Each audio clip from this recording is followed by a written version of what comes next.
মুসলমান ভাইরা আমার, অনেক আশা নিয়ে পয়গম্বরের দরবারে চলে যায়।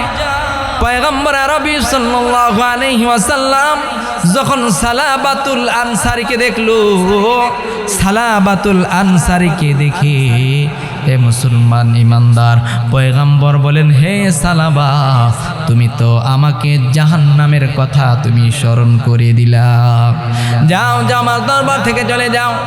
হে মুসলমান ইমানদার, সালাবাতুল আনসারী রাদিয়াল্লাহু তাআলা আনহু পয়গম্বরের দরবার থেকে নিরাশ হয়ে আবার পাহাড়ি এলাকায় চলে গেলেন, জঙ্গলের দিকে চলে গেলেন, আর কাঁদতেছে, ও পরওয়ারদিগারে আলম, আমি ওমরের দরবারে গিয়েছিলাম, সে আমাকে তাড়িয়ে দিল, আবু বকরের দরবারে গিয়েছিলাম, সেও তাড়িয়ে দিল, আলীর দরবারে গিয়েছিলাম, সেও তাড়িয়ে দিল, শেষে তোমার পয়গম্বরে আরবি সাল্লাল্লাহু আলাইহি ওয়াসাল্লামের দরবারে গেলাম, তিনিও আমাকে তাড়িয়ে দিল। হে আল্লাহ, তোমার দরবার ছাড়া আমার আর কোনো দরবার নাই।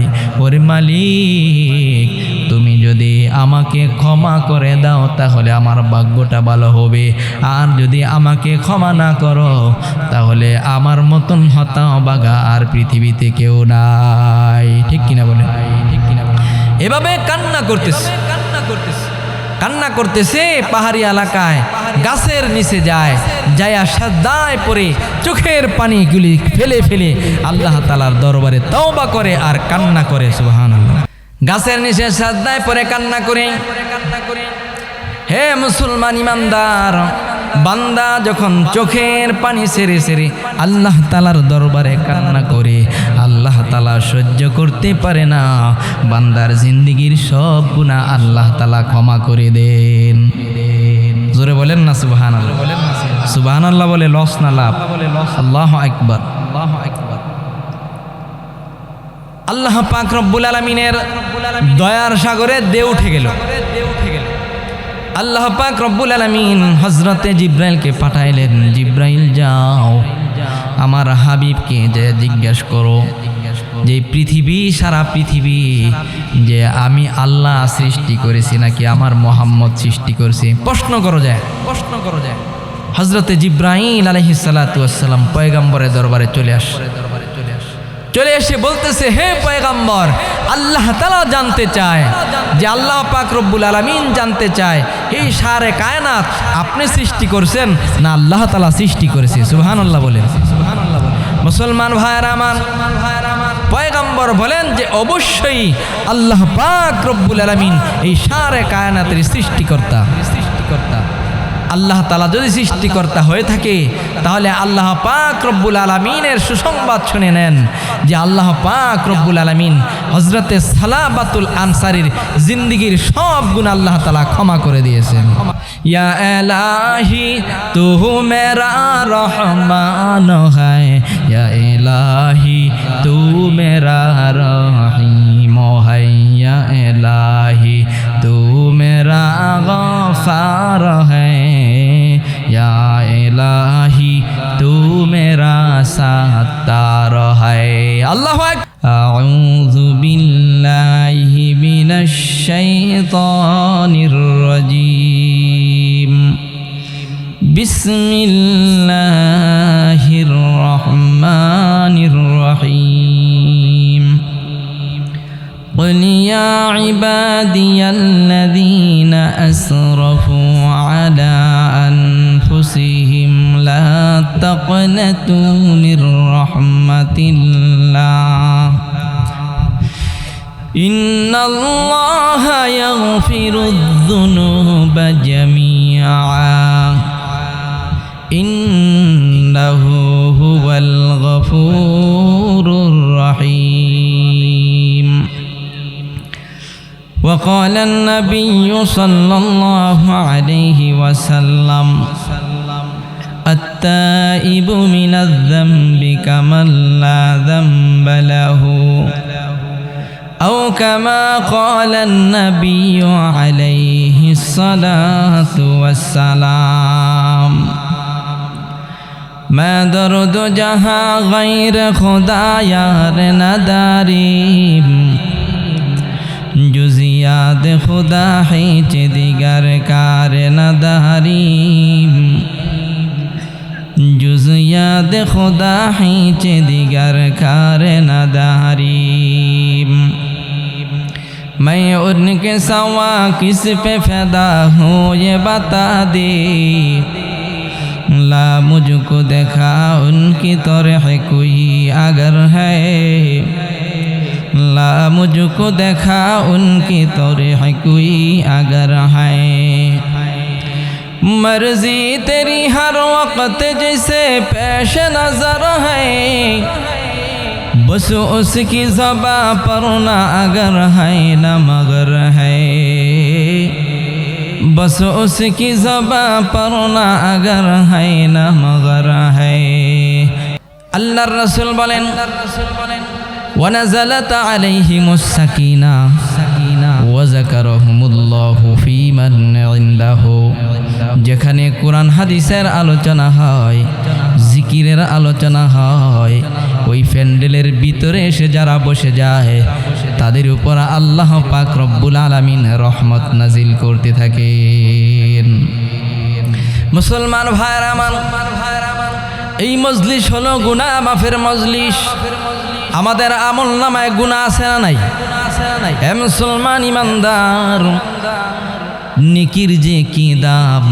এখন বুঝে আসবে না যখন চক্ষুটা বন্ধ হয়ে যাবে আমরা যখন কবরে চলে যাব কবর থেকে যখন হাসরের ময়দানে চলে যাব ওই সময় বুঝে আসবে একটা নেকির যে কত দাম এরকম জান্নাতের বাগানে সবাই আসতে পারে না সবাই বসতে পারে না আল্লাহ পাক রব্বুল আলামিন যাদেরকে তৌফিক দান করেন তারা এরকম ভাবে জান্নাতের বাগানে আসতে পারেন মুসলমান ভাইরা আমার কত মানুষ আছে রাস্তাঘাটে ঘোরাফেরা করতেছে দোকান পাটে বসে রয়েছে দোকানে আড্ডা মারতেছে কিন্তু তাদের আসার তৌফিক আল্লাহ তাআলা দেন নাই আল্লাহ পাক রব্বুল আলামিন আমাদেরকে জান্নাতের বাগানে আসার তৌফিক দিয়েছেন এই জন্য আবারও জোরে সুরে বলি আলহামদুলিল্লাহ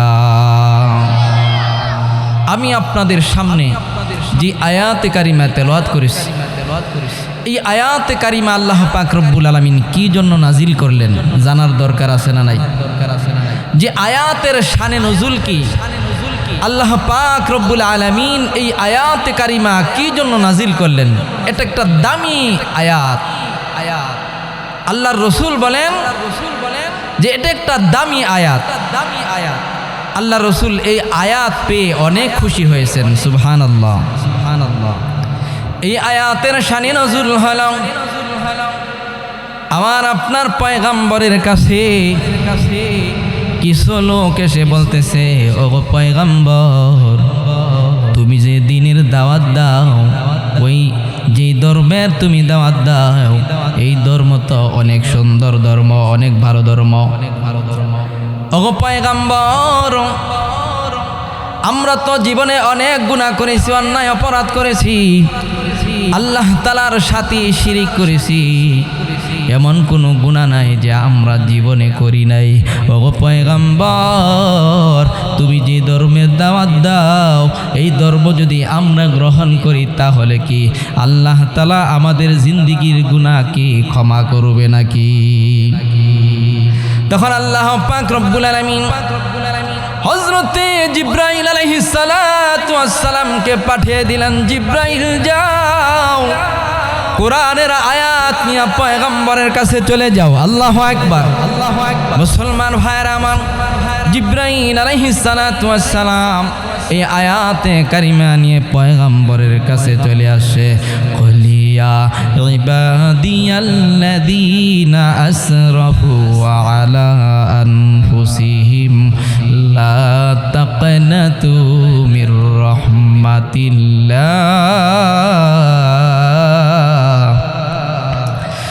ইন্নাল্লাহা ইয়াগফিরুয যুনুবা জামিআ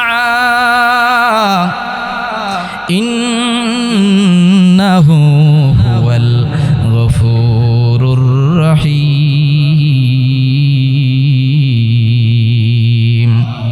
আল্লাহ তাআলা বলেন, হে আমার হাবিব, আপনি বলে দেন, যারা নিজের নফসের উপর জুলুম অত্যাচার করেছে, গুনাহের কাজ করেছে, নিজের উপর জুলুম করেছে, নিজের নফসের উপর জুলুম অত্যাচার করেছে, ওগো পয়গম্বর, আমার ওই সমস্ত বান্দা বান্দিকে সুসংবাদ জানায়া দাও, লা তাকনাতু মির রাহমাতিল্লাহ, তারা যেন আমি আর রহমত থেকে নৈরাশ না হয়। ইন্নাল্লাহা ইয়াগফিরুয যুনুবা জামিআ, আল্লাহ তাআলা বলেন, হে আমার হাবিব, আমার গুনাহগার বান্দাদেরকে জানায়া দাও, যারা নফসের উপর গুনাহ করেছে, আমি আল্লাহ পাক রব্বুল আলামিন তাদের জিন্দেগীর সব গুনাহ আমি আল্লাহ ক্ষমা করে দিব। ইন্নাহু হুয়াল গফুরুর রহিম, আমার আল্লাহ পাক রব্বুল আলামিন অত্যন্ত দয়াশীল এবং ক্ষমাশীল। সুবহানাল্লাহ বলেন, আল্লাহু আকবার বলেন। মুসলমান ভাইরা আমার, আল্লাহ পাক রব্বুল আলামিন আয়াত নাজিল করি গুনাহগার বান্দাদেরকে জানিয়ে দেয়। আল্লাহ পাক রব্বুল আলামিন বলেন, হে আমার গোলামের দল, হে দুনিয়ার মানুষ, শুনি নাও, লা তাকনাতু মির রাহমাতিল্লাহ, আমার রহমত থেকে তোমরা নৈরাশ হয়ো না। তোমরা যতই গুনাহ করো বান্দা, হে বান্দা, গুনাহ হয়ে গেছি, আমি রবের দরবারে এসে যদি চোখের পানিগুলি ছেড়ে ছেড়ে কান্না করো, হে আল্লাহ, জীবনে কত গুনাহ করেছি, অন্যায় অপরাধ করেছি রে মালিক, আমার জিন্দেগীর সব গুনাহ আল্লাহ তুমি ক্ষমা করে দাও। মুসলমান ভাইরা আমার, বান্দা যদি আল্লাহ তাআলার ভয়ে, জাহান্নামের আযাবের ভয়ে কান্না করতে থাকে, হাদিস শরীফের মধ্যে আসছে যে মাছির মাথার পরিমাণ পানি যদি চোখ থেকে বাহির হয়ে নাকের আগায় চলে আসে, গালের মধ্যে চলে আসে, আল্লাহ পাক রব্বুল আলামিন ওই বান্দার চেহারাকে কখনো জাহান্নামের আগুনে জ্বালাইবে না। মুসলমান ভাইরা আমার, আল্লাহ তাআলা বলেন, লা তাকনাতু মির রাহমাতিল্লাহ, হে বান্দা, আমার রহমত থেকে নৈরাশ হয়ো না। গুনাহ করেছো বান্দা, আমার দরবারে আসো, আমি আল্লাহ তোমাদের জিন্দেগীর সব গুনাহ আমি আল্লাহ ক্ষমা করে দিব। সুবহানাল্লাহ। আল্লাহ পাক রব্বুল আলামিন হাদিসে কুদসির মধ্যে বলে, হে দুনিয়ার ইমানদার, আল্লাহ পাক রব্বুল আলামিন বলেন, বান্দা, তোমরা যদি আমার দিকে আধা হাত অগ্রসর হও, আমি আল্লাহ পাক রব্বুল আলামিন তোমার দিকে আমি এক হাত অগ্রসর হই।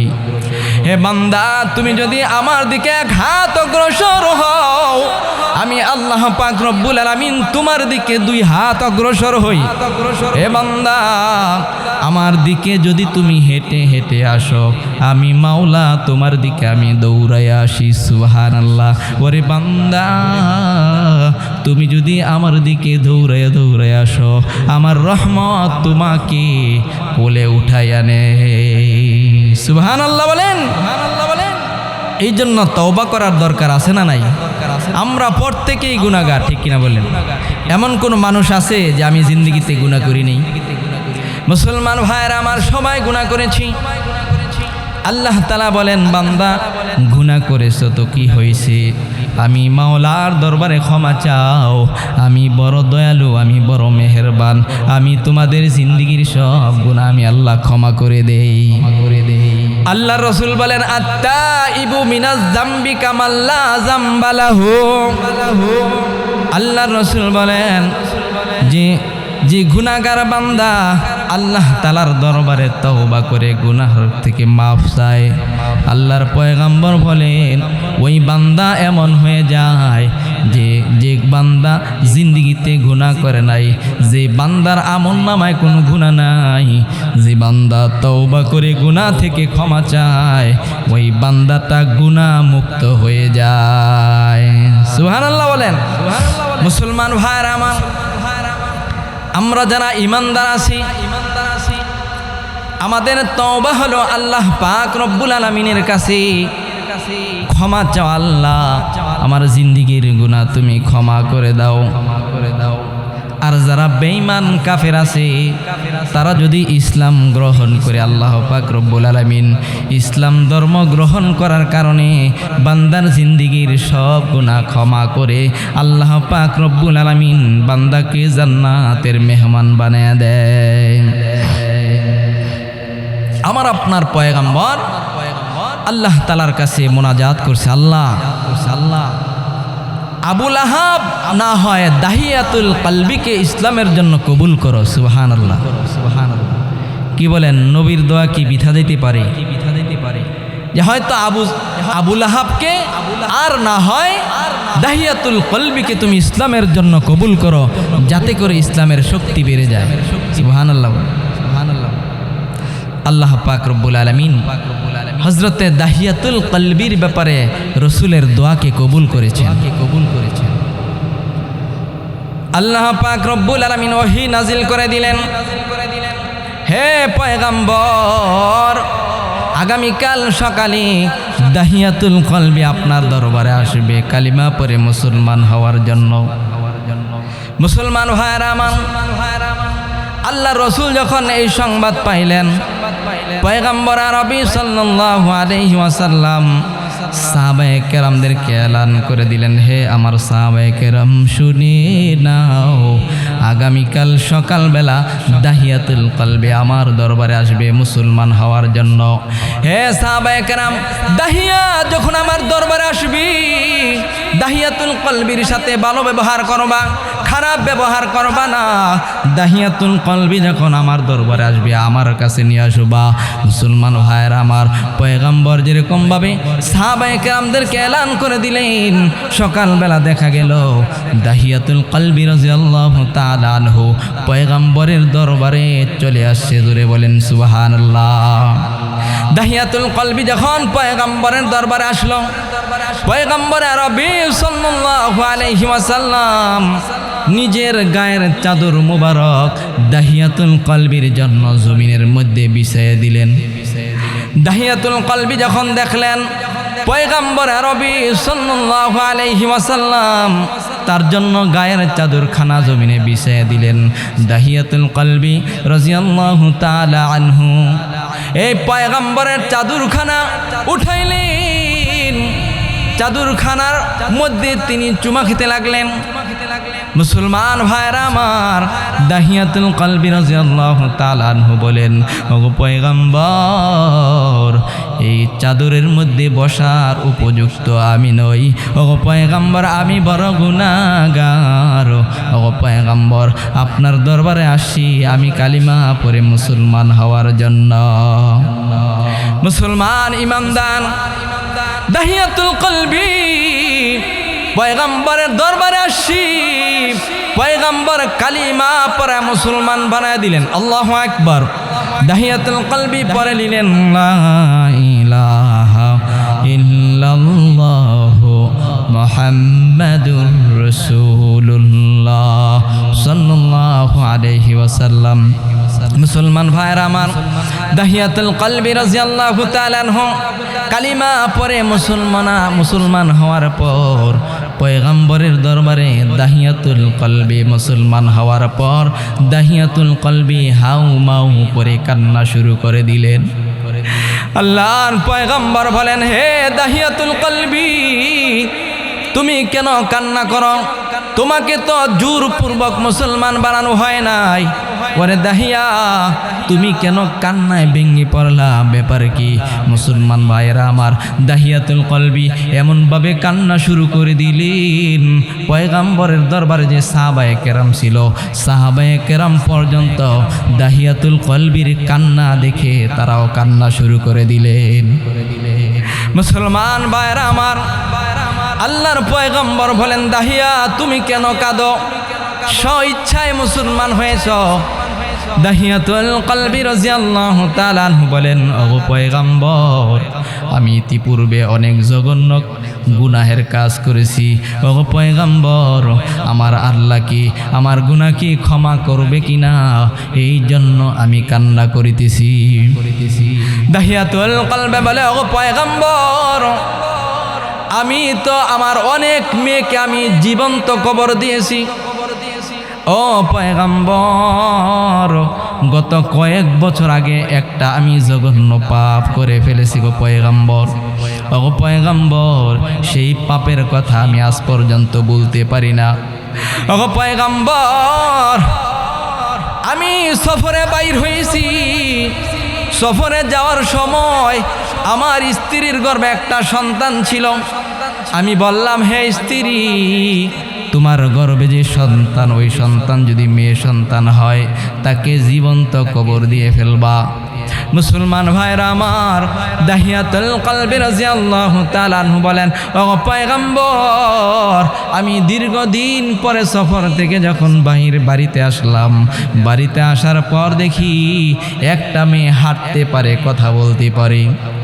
আমি যখন বাড়িতে আসলাম, ওই মেয়েটা আমার কাছে দৌড়ায় চলে আসছে। আমার কাছে এসে বলতেছে, ইয়া আবাতি, ইয়া আবাতি, হে আমার পিতা, হে আমার পিতা। ও পয়গম্বর, আমার সন্তানটা এত সুন্দর ছিল, পূর্ণিমার চাঁদের মতন তার চেহারা ছিল। ও পয়গম্বর, আমাকে এরকমভাবে জাবরায় ধরলো।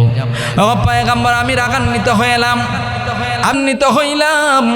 হে আমার স্ত্রী, তুমি তো আমার কথা মতো কাজ করো নাই।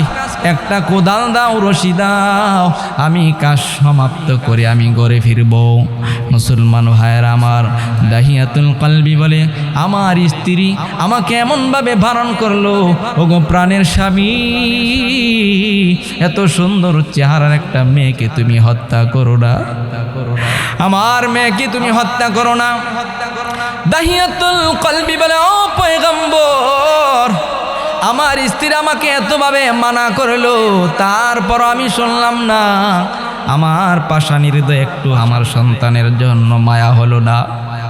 ও পয়গম্বর, কোদাল হাতে নিলাম, রশি হাতে নিলাম, কোদাল আর রশি হাতে নিয়ে আমার মেয়েকে নিয়ে পাহাড়ি এলাকা জঙ্গলের দিকে আমি ছুটে বেড়াইলাম।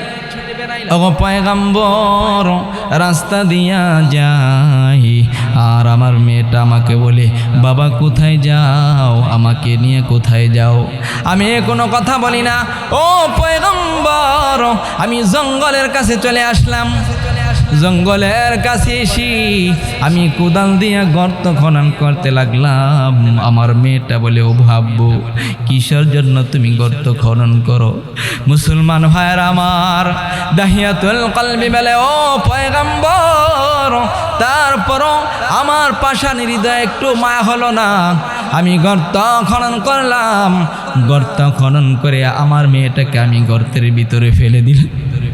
ও পয়গম্বর, গর্তে ফেলে দেওয়ার পর আমার মেয়েটা হাউমাউ করে কান্না করতে লাগলো, আর বলতেছে, বাবা, আমি কখনো তোমার বাড়িতে যাব না, আমি অন্য কোথাও চলে যাব, তারপরও বাবা আমাকে তুমি হত্যা করো না। ও পয়গম্বর, এমনভাবে আমার সন্তান আমাকে আব্বু আব্বু বলে ডেকেছি, আমার পাষাণী হৃদয়ে একটু মায়া হলো না। ও পয়গম্বর, আমার কানে যেন আমার মেয়ের কান্নার আওয়াজ এখনো আমি শুনতে পাই। ও পয়গম্বর, আমার মেয়েটা কান্না শুরু করলো। ও পয়গম্বর, আমার মেয়ের বুকের মধ্যে আমি পাড়া দিয়া, আমি নিজ হাতে মাটি চাপা দিয়ে আমার সন্তানকে হত্যা করে ফেললাম। মুসলমান ভাইরা আমার, দাহিয়াতুল কলবি রাদিয়াল্লাহু তাআলা আনহু বলেন, ও পয়গম্বর, আমি আমার এই মেয়ের কথাটা আমি ভুলতে পারি না গো পয়গম্বর। ও পয়গম্বর, এত জঘন্য কাজ আমি করেছি, আমার আল্লাহ কি আমার এই জঘন্য কাজ ক্ষমা করবেনি? সুবহানাল্লাহ বলেন, সুবহানাল্লাহ বলেন। মুসলমান ভাইরা আমার, দাহিয়াতুল কলবি মুসলমান হওয়ার পর আল্লাহ পাক রব্বুল আলামিনের দরবারে অনুতপ্ত হলেন, অনুশোচনা করলেন। এমনিতেই আল্লাহ পাক রব্বুল আলামিন হযরতে জিবরাইল আলাইহিস সালাতু ওয়াস সালামকে পাঠিয়ে দিলেন, জিবরাইল যাও দাহিয়াতুল কলবি কালিমা পড়ার কারণে, মুসলমান হওয়ার কারণে, পিছনের গুনাহের জন্য অনুতপ্ত হওয়ার কারণে আমি আল্লাহ পাক রব্বুল আলামিন দাহিয়াতুল কলবির জিন্দেগির সব গুনাহ আমি আল্লাহ ক্ষমা করে দিলাম। या इलाही तू मेरा रहमान है, या इलाही तू मेरा रहीम है, या इलाही तू मेरा गफ्फार है, या इलाही तू मेरा सत्तार है। আল্লাহু আকবার বলেন।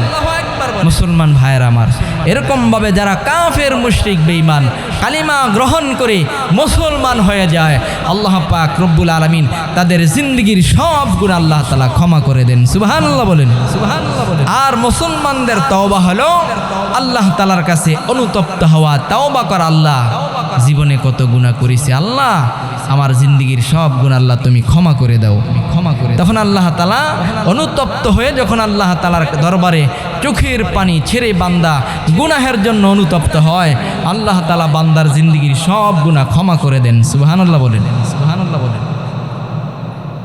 সাহাবায়ে কেরাম একটু গুনাহ হলেই তারা কান্নায় ভেঙে পড়তেন। সুবহানাল্লাহ। আল্লাহ তাআলা প্রত্যেকটা বান্দার তওবাকে কবুল করেন যদি অনুতপ্ত হয়ে তওবার মতন তওবা করতে পারে, তওবা করতে পারে। যদি তওবা না করে বান্দা পৃথিবীর জমিন থেকে বিদায় হয়ে যায়, আল্লাহ রসুল বলেন যে গুনাহ নিয়ে যদি কবরে যাও কিন্তু উপায় নাই, যে কবর হলো সাপ বিচ্ছুর ঘর, কবর হলো পোকামাকড়ের ঘর।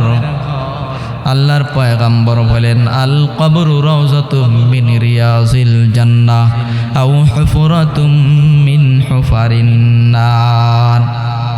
আল্লাহ রাসূল বলেন যে কবর হলো, তোমরা দেখো কবরখানা হলো একটা মাটির গর্ত। হে উম্মতের দল, না না, কবর শুধু মাটির গর্ত নয়, এই কবরখানায় কাহারও জন্য হবে জাহান্নামের গর্ত, আর কাহারও জন্য হবে জান্নাতের বাগান। আল কবরু রাউযাতুম মিন রিয়াজিল জান্নাহ আও হুফরাতুম মিন হুফারিন নার। আল্লাহু আকবার বলেন। মুসলমান ভাইরা আমার, আল্লাহর পয়গম্বর বলেন এই কবর হলো ভয়ঙ্কর গর্ত, এই কবর কাহারও জন্য হবে জান্নাতের বাগান, আর কাহারও জন্য হবে জাহান্নামের গর্ত। এই কবর হলো পোকামাকড়ের ঘর, সাপ বিচ্ছুর ঘর। যারা বেঈমান হয়ে কবরে যাবে, গুনাহ নিয়ে কবরে যাবে, ওই গুনাহগারের কবরে আল্লাহ পাক রব্বুল আলামিন একটা নয়, দুইটা নয়, 99টা সাপ তার কবরে ঢুকায় দিবি। মুসলমান ভাইরা আমার, আল্লাহর পয়গম্বর বলেন যারা গুনাহ নিয়ে কবরে যায়, গুনাহ নিয়ে কবরে যাওয়ার পর ওই গুনাহগার বান্দাকে কবর একটা চাপ দেয়। এক মাটি আর এক পারের মাটি, এক পাশের মাটি আর এক পাশে এরকম ভাবে মিলিত হয়ে যায়। গুনাহগারকে এমন জোরে চাপ দেয়, আল্লাহর পয়গম্বর বলেন এক পাজরের হাড়গুলো আরেক পাজরে এরকম ভাবে ঢুকে যায়।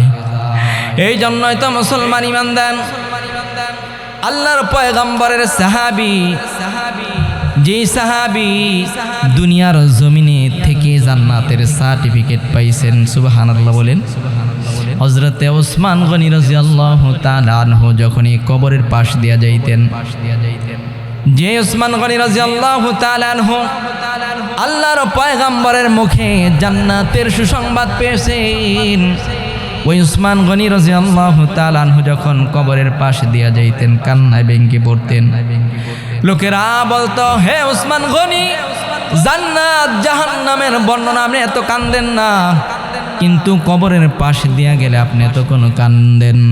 মুসলমান ভাইয়ের আমার, কান্নার কারণে চোখের পানি দিয়া তার চেহারা ভিজে যাইত, দাড়ি ভিজে যাইত, বুক পর্যন্ত ভিজে যাইত, এমনভাবে কান্না করতেন।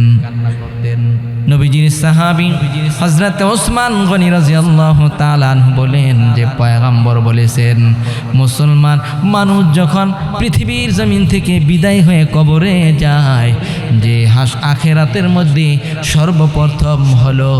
সর্বপ্রথম মঞ্জিল হলো কবর। যে আমি ওসমান গনি যদি কবরে ধরা পড়ে যাই, আমি হাসরে ধরা পড়ে যাব, মিজানে ধরা পড়ে যাব। এই জন্য আমি ওসমান গনি রাদিয়াল্লাহু তাআলা আনহু যখনই কবর দেখে আমি কান্নায় ভেঙে পড়ি। সুবহানাল্লাহ। দেখেন তাদের অন্তরে কেমন ভয় ছিল। আল্লাহ তাআলা বলেন, ওয়ালিমান খাফা মাকামা রাব্বিহি জান্নাতান, যে আমার বান্দা যদি আমাকে ভয় করে, চোখের পানি ফেলে আমাকে বান্দা যখন ভয় করে দুনিয়ার জমিন থেকে আসবে, আল্লাহ পাক রব্বুল আলামিন বলেন আমি ওই সমস্ত বান্দা বান্দিকে একটা নয় দুইটা জান্নাতের মেহমান বানিয়ে দিব। আল্লাহু আকবার বলেন। তাহলে গুনাহ থেকে তওবা করার দরকার আছে না নাই? মুসলমান ভাইরা আমার, একজন নবীজির সাহাবী সালাবাতুল আনসারী রাদিয়াল্লাহু তাআলা আনহু, যে সাহাবায়ে কেরামের যদি অল্প গুনাহ হয়ে যেত তারা কান্নায় ভেঙে পড়তো। নবীজি সাল্লাল্লাহু আলাইহি ওয়াসাল্লাম যখন মক্কা ছেড়ে মদিনায় গেলেন, মদিনায় যাওয়ার পর যারা মক্কা ছেড়ে মদিনায় গেছে তাদেরকে বলা হয় মুহাজির। আর যারা মুহাজিরদেরকে সাহায্য সহযোগিতা করছে তাদেরকে বলা হয় আনসার। যে তারা এমনভাবে মুহাজির ভাইদেরকে সাহায্য করেছেন যে যার দুইটা ঘর ছিল, একটা ঘর তার মুহাজির ভাইকে দিয়ে দিতেন। সুবহানাল্লাহ বলেন। বিভিন্নভাবে তারা সাহায্য সহযোগিতা করেছেন, যে দুইজনের মধ্যে আল্লাহর রাসূল ভাইয়ের সম্পর্ক গড়ায় দিয়েছেন। সাঈদ ইবনে আব্দুর রহমান সালাবাতুল আনসারী রাদিয়াল্লাহু তাআলা আনহু, তাদের দুইজনের মধ্যে ভাইয়ের সম্পর্ক হয়ে গেল। আমার আপনার পয়গম্বর সাহাবায়ে কেরামদেরকে নিয়ে তাবুক যুদ্ধে যাবেন। সালাবাতুল আনসারী রাদিয়াল্লাহু তাআলা আনহুকে সাঈদ ইবনে আব্দুর রহমানের বাড়িতে রেখে গেল তার বাড়িঘর পাহারা দেওয়ার জন্য। মুসলমান ভাইয়েরা আমার, বাড়িঘর পাহারা দেন, বাজার সদাই লাগলে বাজার সদাই করেন। শয়তান একদিন তাকে কুমন্ত্রণা করলো, হে সালাবাতুল আনসারী, যে সাঈদ ইবনে আব্দুর রহমানের বাড়িঘর তুমি দেখশন করো, যে সাঈদ ইবনে আব্দুর রহমানের ঘরে কিন্তু একটা সুন্দরী স্ত্রী আছে। শয়তান তাকে ধোঁকা দিল। শয়তানের ধোঁকায় পড়ে সাঈদ ইবনে আব্দুর রহমানের ঘরের ভিতরে ঢুকে পড়লো, ঢুকে পর্দা সরাইলো। পর্দা সরাইয়া সাঈদ ইবনে আব্দুর রহমানের স্ত্রীর হাত ধরলো। হাত স্পর্শ করার পর সাঈদ ইবনে আব্দুর রহমানের স্ত্রী বলে, হে সালাবা, তোমার ভাইয়ের আমানতের খেয়ানাত করতেছো, যে কাল কিয়ামতের ময়দানে আল্লাহ তাআলার দরবারে তুমি কি জবাব দিবা? সুবহানাল্লাহ বলেন। মুসলমান ভাইয়ের আমার, সাঈদ ইবনে আব্দুর রহমানের স্ত্রী যখন এই কথা বললো সালাবাকে, ও সালাবা, আল্লাহর দরবারে কি জবাব দিবা? আল্লাহকে ভয় করো। সুবহানাল্লাহ বলেন। হে মুসলমান ইমানদার, সালাবাতুল আনসারীর অন্তরের মধ্যে এমন একটা হিট লাগছে, সালাবাতুল আনসারী বাড়ি ছেড়ে পাহাড়ের দিকে দৌড়াইতে আরম্ভ করলেন। পাহাড়ি এলাকা দৌড়ায় গেলেন আর বলতেছে, আল্লাহ, আমি বিরাট পাপী, আমি জঘন্য পাপ করেছি রে মালিক, মেহেরবানি করে আমাকে তুমি ক্ষমা করে দাও। মুসলমান ভাইরা আমার, কান্না করতে করতে পাহাড়ি এলাকায় চলে যায়। ওই দিক দিয়া পয়গম্বর সাহাবায়ে কেরামদেরকে নিয়ে যুদ্ধের ময়দান থেকে বাড়িতে চলে আসলেন। আসার পর সাঈদ ইবনে আব্দুর রহমান দেখতেছেন সালাবাকে দেখা যায় না। আল্লাহর পয়গম্বরকে, সাহাবায়ে কেরাম যারা আছে যুদ্ধের ময়দান থেকে আসে তাদেরকে স্বাগতম জানানোর জন্য গেছে, কিন্তু সাঈদ ইবনে সালাবাতুল আনসারীকে দেখা যায় না। সাইদ ইবনে আব্দুর রহমান বলে সালামা কোথায়? ঘরে চলে গেলাম। ঘরে যাওয়ার পর স্ত্রীর কাছে ঘটনা শুনলো।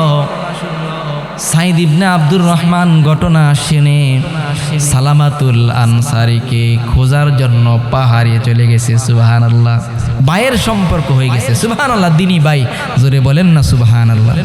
আর আজকে আমরা আপন ভাইও মারামারি, কাটাকাটি, হানাহানি, জোরে বলেন না ঠিক কিনা?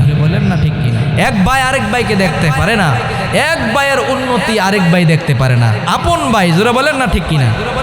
আর সাহাবায়ে কেরাম এক ভাইয়ের জন্য কোথায় মদিনা, কোথায় মক্কা, এক ভাইয়ের জন্য আরেক ভাই জায়গা জমিন অর্ধেক করে দিয়ে দিছেন। সুবহানাল্লাহ, একটা ঘর ভাইকে দিয়ে দিছেন। সাইদ ইবনে আব্দুর রহমান জঙ্গলে চলে গেলেন। জঙ্গলে গিয়ে সালামাতুল আনসারীকে পেয়ে গেলেন। সালামাতুল আনসারী বলে, ভাই চলো মদিনায়, চলো বাড়িতে চলো। সালামাতুল আনসারী বলে যে না, আমি এভাবে যাইব না। যে রশি আনো, যে রশি দিয়ে আমার হাত বাঁধো, আমার গাড়ির সাথে আমার হাতকে বাঁধো, আমাকে গোলামের মতন টেনে টেনে আমাকে নিয়ে যাও। মুসলমান ভাইয়ের আমার, সালামাতুল আনসারীর মেয়ে হযরতে খামসানা রাদিয়াল্লাহু তাআলা আনহা, তিনিও রশি ধরে টেনে টেনে বাবাকে নিয়ে আসলেন। সর্বপ্রথম তারা হযরতে ওমরে ফারুক খলিফাতুল মুসলিমিন, ওমরে ফারুক রাদিয়াল্লাহু তাআলা আনহুর দরবারে চলে গেলেন। ওমর রাদিয়াল্লাহু তাআলা আনহুর কাছে যায় বলতেছে, হে খলিফাতুল মুসলিমিন, আমি এরকম অন্যায় করে ফেলেছি, আমার কোনো তওবার ব্যবস্থা আছে কিনা? হযরতে ফারুক আজম ওমর রাদিয়াল্লাহু তাআলা আনহু রাগান্বিত হয়ে গেলেন। কয়, যাও যাও, আমার দরবার থেকে তুমি চলে যাও, এত জঘন্য অপরাধ তুমি কেন করলা? ওমরে ফারুক রাদিয়াল্লাহু তাআলা আনহুর দরবার থেকে চলে গেলেন, বিদায় হয়ে গেলেন। আবার তারা চলে গেল হযরতে আবু বকর সিদ্দিক রাদিয়াল্লাহু তাআলা আনহুর কাছে। আবু বকর সিদ্দিক রাদিয়াল্লাহু তাআলা আনহুর কাছে যে ঘটনা বর্ণনা করলেন। আবু বকর সিদ্দিক রাদিয়াল্লাহু তাআলা আনহু রাগান্বিত হয়ে গেলেন, যাও আমার দরবার থেকে চলে যাও। আবার চলে গেলেন হযরতে আলী রাদিয়াল্লাহু তাআলা আনহুর দরবারে। আলী রাদিয়াল্লাহু তাআলা আনহু বলেন, না না, আমি তোমাকে তওবা পড়াইতে পারবো না, যাও যাও, আমার দরবার থেকে চলে যাও।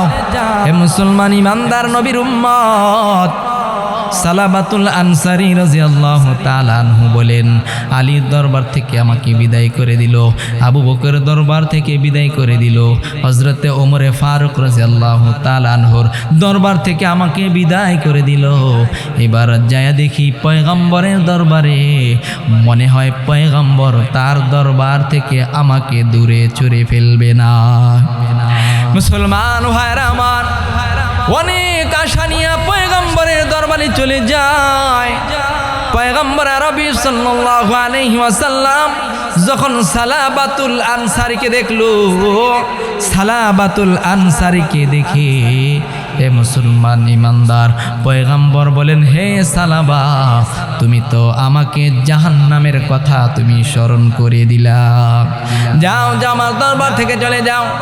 হে মুসলমান ইমানদার, সালাবাতুল আনসারী রাদিয়াল্লাহু তাআলা আনহু পয়গম্বরের দরবার থেকে নিরাশ হয়ে আবার পাহাড়ি এলাকায় চলে গেলেন, জঙ্গলের দিকে চলে গেলেন।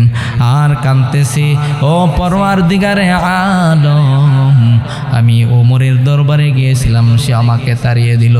আবু বকরের দরবারে গিয়েছিলাম, সেও তাড়িয়ে দিল। আলীর দরবারে গিয়েছিলাম, সেও তাড়িয়ে দিল। শেষে তোমার পয়গম্বরে আরবি সাল্লাল্লাহু আলাইহি ওয়াসাল্লামের দরবারে গেলাম, তিনিও আমাকে তাড়িয়ে দিল। হে আল্লাহ, তোমার দরবার ছাড়া আমার আর কোনো দরবার নাই। ওরে মালিক, তুমি যদি আমাকে ক্ষমা করে দাও তাহলে আমার ভাগ্যটা ভালো হবে, আর যদি আমাকে ক্ষমা না করো তাহলে আমার মতন হতভাগা আর পৃথিবীতে কেউ নাই। ঠিক কিনা বলেন? ঠিক কিনা বলেন? এভাবে কান্না করতেছে, কান্না করতেছে পাহাড়ি এলাকায়, গাছের নিচে যায়, সাজদায় পড়ে চোখের পানিগুলি ফেলে ফেলে আল্লাহ তাআলার দরবারে তওবা করে আর কান্না করে। সুবহানাল্লাহ। গাছের নিচে সাজদায় পরে কান্না করে। হে মুসলমান ইমানদার বান্দা যখন চোখের পানি সেরে সেরে আল্লাহ তাআলার দরবারে কান্না করে, আল্লাহ তাআলা সহ্য করতে পারে না, বান্দার জিন্দেগীর সব গুনাহ আল্লাহ তাআলা ক্ষমা করে দেন। জোরে বলেন না সুবহানাল্লাহ। সুবহানাল্লাহ বলে লস না লাভ? আল্লাহু আকবার, আল্লাহু আকবার। আল্লাহ পাক রব্বুল আলামিনের দয়ার সাগরে ঢেউ উঠে গেল। আল্লাহ পাক রব্বুল আলামিন হযরতে জিব্রাইলকে পাঠাইলেন, জিব্রাইল যাও আমার হাবিবকে যে জিজ্ঞেস করো যে পৃথিবী, সারা পৃথিবী যে আমি আল্লাহ সৃষ্টি করেছি নাকি আমার মুহাম্মদ সৃষ্টি করেছি, প্রশ্ন করো যায়। হযরতে জিব্রাইল আলাইহিস সালাতু ওয়াস সালাম পয়গম্বরের দরবারে চলে এসে বলতেছে, হে পয়গম্বর, আল্লাহ তাআলা জানতে চায় যে আল্লাহ পাক রব্বুল আলামিন জানতে চায় এই সারে কায়নাত আপনি সৃষ্টি করেছেন না আল্লাহ তাআলা সৃষ্টি করেছে। সুবহানাল্লাহ বলেন। মুসলমান ভাইরা আমার, পয়গম্বর বলেন যে অবশ্যই আল্লাহ পাক রব্বুল আলামিন এই সারে কায়নাতের সৃষ্টিকর্তা। আল্লাহ তাআলা যদি সৃষ্টিকর্তা হয়ে থাকে তাহলে আল্লাহ পাক রব্বুল আলামিনের সুসংবাদ শুনে নেন যে আল্লাহ পাক রব্বুল আলামিন হযরতে সালাবাতুল আনসারীর জিন্দেগীর সব গুনাহ আল্লাহ তাআলা ক্ষমা করে দিয়েছেন। আল্লাহ পাক রব্বুল আলামিন যখন এই ঘোষণা দিলেন তখন নবীজি সাল্লাল্লাহু আলাইহি ওয়াসাল্লাম সাহাবায়ে কেরামদেরকে বলতেছে, হে সাহাবায়ে কেরাম, কে পারবা সালাবাতুল আনসারীকে আমার দরবারে নিয়ে আসতে? সুবহানাল্লাহ বলেন। দাঁড়িয়ে গেলেন হযরতে আবু বকর রাদিয়াল্লাহু তাআলা আনহু, হযরত আল্লাহু তাআলা আনহু এক পাশে দাঁড়িয়ে গেলেন, অপর পাশে দাঁড়িয়ে গেলেন হযরতে সালমান ফারসি রাদিয়াল্লাহু তাআলা আনহু, হযরতে আলী রাদিয়াল্লাহু তাআলা আনহু দাঁড়িয়ে গেলেন। নবীজি হযরত আলী এবং সালমান ফারসি রাদিয়াল্লাহু তাআলা আনহুকে বললেন, যাও তোমরা তোমাদের ভাই সালাবাতুল আনসারীকে আমার দরবারে নিয়ে আসো। সুবহানাল্লাহ। তারা চলে গেল হযরত সালাবাতুল আনসারীর খোঁজে। খোঁজাখুঁজির পর দেখা গেল যে সালাবাতুল আনসারী রাদিয়াল্লাহু তাআলা আনহু ওই পাহাড়ে যে আল্লাহ তাআলার দরবারে কান্নাকাটি করে, গাছের নিচে সাজদায় পড়ে গুনাহ থেকে মাফ চায়। সুবহানাল্লাহ। সালমান ফারসি হযরতে আলী রাদিয়াল্লাহু তাআলা আনহু সালাবাতুল আনসারীকে যে বলতেছে, হে সালাবা, চলো আমাদের সাথে চলো, রসুলের কাছে চলো, আল্লাহ পাক রব্বুল আলামিন তোমার ব্যাপারে পয়গাম পাঠিয়েছেন, তোমার জিন্দেগীর সব গুনাহ আল্লাহ তাআলা ক্ষমা করে দিয়েছেন। যে নবীর অবস্থা কি? যে নবীর অবস্থা ভালো, চলো চলো আমাদের সাথে চলো, পয়গম্বরের কাছে চলো। মুসলমান ইমানদার সালাবাতুল আনসারী রাদিয়াল্লাহু তাআলা আনহু সালমান ফারসি হযরতে আলী রাদিয়াল্লাহু তাআলা আনহুর সঙ্গে মসজিদে নববীতে চলে আসলেন। ফজরের সময় হয়ে গেল। আল্লাহর পয়গম্বর ফজরের নামাজ পড়ানোর জন্য নামাজে দাঁড়িয়ে গেলেন। সালমান ফারসি রাদিয়াল্লাহু তাআলা আনহু, হযরত আলী রাদিয়াল্লাহু তাআলা আনহু তারা পিছনের কাতারে নামাজে শরীক হয়ে গেলেন। আমার আপনার পয়গম্বর সূরা তেলাওয়াত করতেছেন, সূরা তাকাসুর। কি সূরা? সূরা তাকাসুর তেলাওয়াত করতেছেন। আল্লাহর পয়গম্বর বলেন, আল্লাকুমুত তাকাসুর হাত্তা যুরতুমুল মাকাবির। আল্লাহু আকবার। মুসলমান ভাইরা আমার, আল্লাহর পয়গম্বরের কণ্ঠে সালাবাতুল আনসারী যখন সূরা তাকাসুর শুনতে পেলেন, তার অন্তরে এমন একটা হিট লাগছে। মুসলমান ভাইরা আমার, বিরাট জোরে একটা চিৎকার মারলেন। চিৎকার মেরে জমিনে পড়ে গেলেন। জমিনে পড়ে গেছে, আমার একটা চিৎকার মেরেছে। হযরতে সালমান ফারসি রাদিয়াল্লাহু তাআলা আনহু সালাবাতুল আনসারীর মুখে পানি দিলেন, কিন্তু তিনি দেখেন যে তিনি আর দুনিয়ায় নাই, দুনিয়া থেকে চিরবিদায় হয়ে চলে গেছে। মুসলমান ভাইরা আমার, আল্লাহর পয়গম্বর সালাবাতুল আনসারী জানাজার মধ্যে ছিলেন। কাফন দাফনের ব্যবস্থা করা হলো। কবরের পাশে পয়গম্বর এমনভাবে হাঁটে যে অস্বাভাবিক ভাবে হাঁটতেছেন, যে আঙ্গুলের উপর বর দিয়ে দিয়ে তিনি চলতেছেন। পাও জমিনের মধ্যে ফালায় না, শুধু আঙ্গুলের মধ্যে তিনি ভর দিয়ে দিয়ে দিয়ে দিয়ে চলতেছেন। মুসলমান ভাইরা আমার, হযরতে ওমরে ফারুক রাদিয়াল্লাহু তাআলা আনহু পয়গম্বরকে প্রশ্ন করলেন, ও পয়গম্বর, আপনি এরকম ভাবে কেন হাঁটলেন?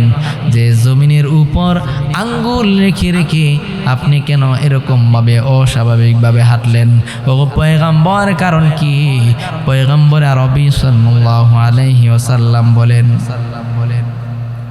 হে ওমর শুনে না, এমন ভাবে তওবা করেছেন যে আল্লাহ পাক রব্বুল আলামিন সালাবাতুল আনসারীর তওবা এমন ভাবে আল্লাহ তাআলা কবুল করেছেন যে আসমান থেকে অসংখ্য অগণিত ফেরেশতা তারা জানাজার মধ্যে নাজিল হয়েছে। যে আমি রাসূল করিম সাল্লাল্লাহু আলাইহি ওয়াসাল্লাম যে জমিনের মধ্যে পা রেখে রেখে আমি হাঁটতে পারতেছিলাম না। সুবহানাল্লাহ বলেন, আল্লাহু আকবার। দেখেন, তওবা যদি তওবার মতন করা হয়, আল্লাহ তাআলাকে যদি ডাকার মতন বান্দা ডাকতে পারে, আল্লাহ তাআলা অবশ্যই বান্দার ডাকে সাড়া দেন। ঠিক কিনা বলেন? অবশ্যই আল্লাহ পাক রব্বুল আলামিন কি করেন? যে বান্দার আমল নামা থেকে আল্লাহ তাআলা জিন্দেগীর সব গুনাহ আল্লাহ তাআলা ক্ষমা করে দেন। সুবহানাল্লাহ, আল্লাহু আকবার বলেন। আল্লাহ তাআলা বলেন, বান্দা তোমরা যতই গুনাহ করো না কেন, লা তাকনাতু মির রাহমাতিল্লাহ, যে আমার রহমত থেকে তোমরা নৈরাশ হও না, আমি আল্লাহ তাআলা তোমার জিন্দেগীর সব গুনাহ ক্ষমা করে দিব যদি তোমরা তওবা করতে পারো। সুবহানাল্লাহ, যে তোমরা একনিষ্ঠভাবে তওবা করো, যে তওবা যদি একনিষ্ঠভাবে করো, ইয়া আইয়ুহাল্লাযীনা আমানু তুবু ইলাল্লাহি তাওবাতান নাসুহা, হে ঈমানদারের দল, তোমরা একনিষ্ঠভাবে যদি তওবা করো, আমি আল্লাহ পাক রব্বুল আলামিন তোমাদের তওবাকে কবুল করে নেই। সুবহানাল্লাহ, তোমাদের জিন্দেগীর সব গুনাহ আমি আল্লাহ তাআলা ক্ষমা করে দেই এবং কাল কিয়ামতের ময়দানে তোমাদেরকে এমন একটা জান্নাত দান করব, যে জান্নাতের নিচ দিয়া জান্নাতের নহর জারি থাকবে। নহরটা কেমন হবে? যে স্বচ্ছ পানির নহর হবে, যে দুধের নহর হবে, সুবহানাল্লাহ, শরাবের নহর হবে এবং মধুর নহর হবে। আপনি যেখানে যাবেন এই নহর সমূহ আপনার সাথে সাথে যাবে। আপনি যখনই মন চাইবে তখনই নহর থেকে আপনি পানি পান করতে পারবেন, মধু পান করতে পারবেন, দুধ পান করতে পারবেন, শরবত পান করতে পারবেন। জোরে বলেন না সুবহানাল্লাহ, আল্লাহু আকবার বলেন। এবং এমন বিশাল জান্নাতের ব্যবস্থা আল্লাহ পাক রব্বুল আলামিন করবেন যে বান্দা কল্পনাও করতে পারবে না। সুবহানাল্লাহ, আল্লাহ রাসূল পারবে না। সুবহানাল্লাহ, লিমা লা আইনুন রাআত ওয়ালা উযুনুন সামিআত ওয়ালা খাতারা আলা কলবি বাশার। সুবহানাল্লাহ, যে আল্লাহ পাক রব্বুল আলামিন মুমিন বান্দাকে এমন জান্নাত দান করবেন, যারা মুত্তাকি হবে এমন জান্নাত আল্লাহ তাআলা দান করবেন। মা লা আইনুন রাআত, হে ঈমানদার, পয়গম্বর বলেন এমন জান্নাত দান করা হবে যেই জান্নাত কখনো কোনো চক্ষু দেখে নাই। সুবহানাল্লাহ, মা লা আইনুন রাআত ওয়ালা উযুনুন সামিআত, যে সেই জান্নাতের বর্ণনা কোনো কান কখনো শ্রবণ করে নাই। সুবহানাল্লাহ বলেন, ওয়ালা খাতারা আলা কলবি বাশার।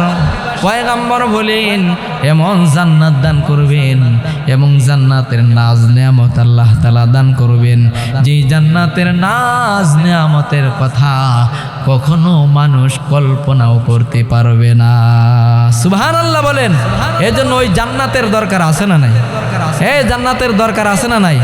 নামাজ পড়া না সাইরা, কি বলেন? নামাজ পড়া না সাইরা, যে নামাজ পড়লে আল্লাহ তাআলা জান্নাত দিবেন, জান্নাতের মেহমান বানাইবেন। আমরা তো খালি সব ফ্রি চাই, ঠিক কি না? সব ফ্রি চাই, নামাজ না পড়ে যে যদি জান্নাতের কথা বলা হয় যে হুজুর আমি আগে জান্নাতে যাইতে চাই, নামাজের কথা বললে যে হুজুর নামাজের কথা বললেন, ঠিক কিনা বলেন? মুসলমান ভাইয়ের আমার, অল্প হায়াতের জিন্দিগি দিয়া আল্লাহ পাক রব্বুল আলামিন আমাদেরকে এই পৃথিবীর জমিন থেকে জমিনে পাঠিয়েছেন। কোন সময় জানি ডাক এসে যায় বলা যায় না, ডাক আসলেই চলে যেতে হবে।